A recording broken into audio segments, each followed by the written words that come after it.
people, and welcome back to the Salem Intruder. Make sure to stick around for the whole episode, as we are featuring a special Last Blast reunion segment this week.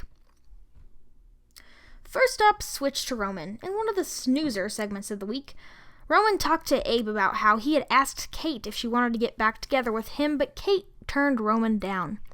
But the thing is, the Kate Roman was talking to is what I actually believe to be Kristen DeMera, may she rest in peace, in a Kate mask.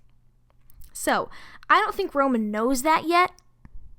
And right now, Kate is trying to win back Jake, who is currently with the much younger and hotter Gabby, which is why I think Kate should switch to Roman. In other news, Philip and Brady locked horns over Chloe this week. This makes for the perfect opportunity to introduce my new segment, Lockhorns. Now, I know I have previously stated that I wanted Brady to switch to Chloe, but I wasn't aware that Philip and Chloe was an option. Now I want Philip to win, because he's being wasted romance-wise on this show. How many couples has he been a part of since arriving for his most recent stint in Salem? 0 people. It's just outrageous. Today, I am also introducing a second news segment. I've replaced Switch to Lucas with Team SAGGY JOWL, and I think you can guess why. This week, EJ decided that he and Sammy were going to stay in Salem to reclaim the DeMera throne. Angry skyscraper EJ is very mad that the mechanic is in charge of his father's legacy, and he made this very clear to our friend Chab. In fact, he got so mad that he lined up all the DeMeras in his immediate vicinity in the living room and yelled at them. This sounds a lot like another tall, angry British guy I know. Last but not least, the Last Blast crew. This week we almost got a complete Last Blast reunion.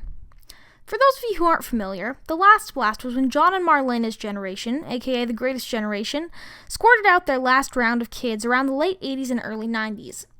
In fact, they actually did a whole digital series on this in the Days of Our Lives app to introduce the Last Blast back onto daytime television, in which Jan Spears, the generation's antagonist, tried to blow up their high school reunion.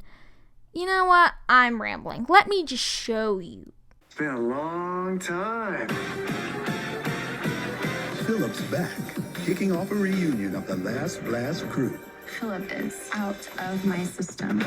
Did you miss me?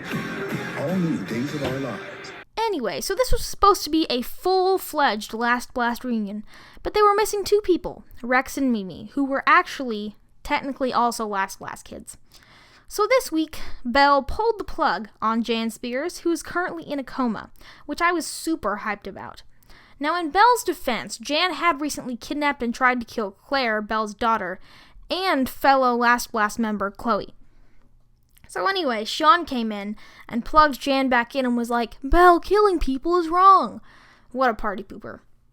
Then in walked Philip, who was pushing Chloe's wheelchair, and then Mimi walked in and said, "Hey, you guys want to play some poker?" And then Rex walked in and said, "Memes, you really have a problem." And that was the end.